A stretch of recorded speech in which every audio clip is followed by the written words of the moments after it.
دوستوں امید ہے کہ آپ خیریت سے ہوں گے، اور آج کی ویڈیو میں انشاءاللہ ہم آپ کو بتائیں گے کہ دعا کے لیے کچھ خاص وقت ہوتے ہیں، جن وقتوں میں جن اوقات میں اگر آپ اللہ سے دعا مانگیں گے تو دعا ضرور قبول ہوتی ہے۔ آئیے اس کو جان لیتے ہیں، مگر میں گزارش کروں گا کہ اگر آپ پہلی بار ہمارے چینل پر آئے ہیں تو دینی معلومات کو حاصل کرنے کے لیے،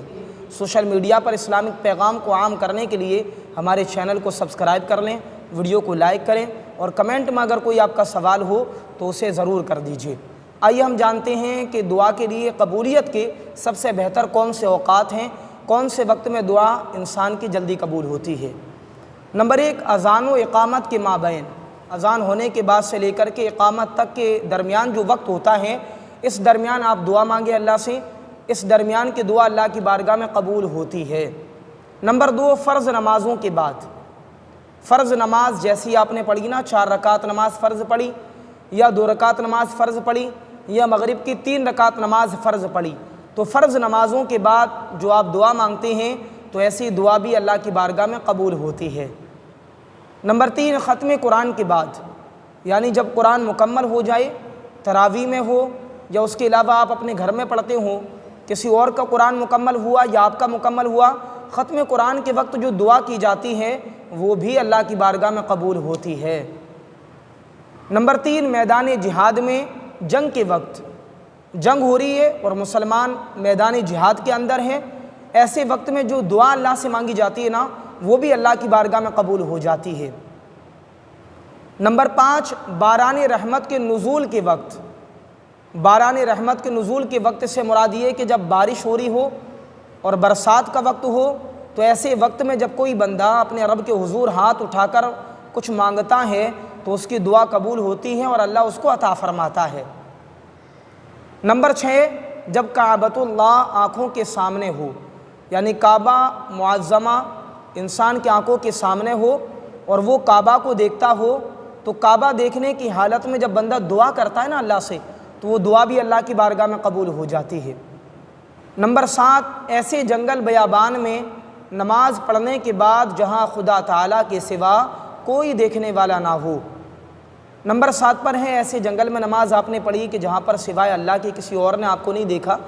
اور اب آپ دعا کرتے نا تو ایسے جنگل میں دعا کرنے پر بھی دعا قبول ہوتی ہے۔ نمبر 8، رات کے آخری وقت میں، رات کا آخر وقت جب آتا ہے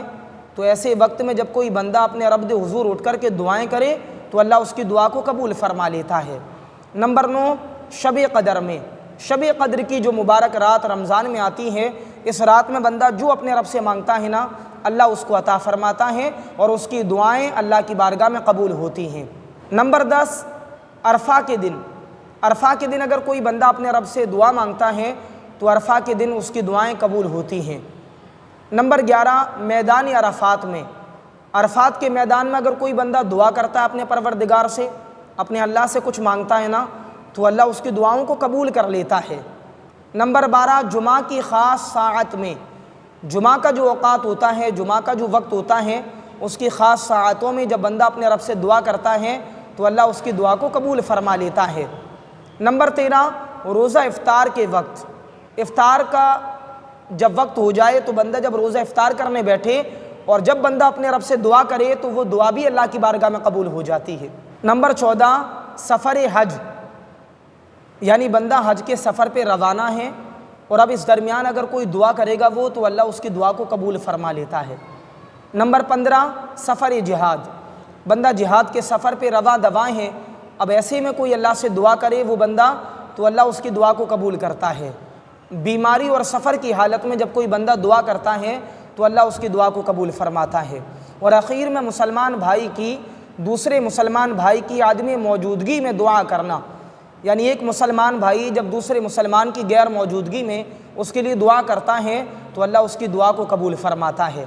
میرے بھائی، دعا ہمارا خاص ہتھیار ہے، جس ہتھیار سے ہم اور آپ اور تمام دنیا کے اکثر مسلمان بے خبر ہیں۔ کیا ہم اور آپ کا فرض نہیں بنتا کہ ہم انہیں خبردار کریں، انہیں آگاہ کریں؟ تو اس کے لیے ایک چھوٹا سا کام آپ کو کرنا ہے، میری محبت میں نہیں بلکہ نبی کی محبت میں، دین کی محبت میں ویڈیو کو ابھی شیئر کریں اور تمام بھائیوں تک دعا کی اہمیت کو پہنچانے میں ہماری مدد کریں۔ آپ کا خادم، آپ کا بھائی مولانا محمد سیف۔ السلام علیکم ورحمۃ اللہ وبرکاتہ۔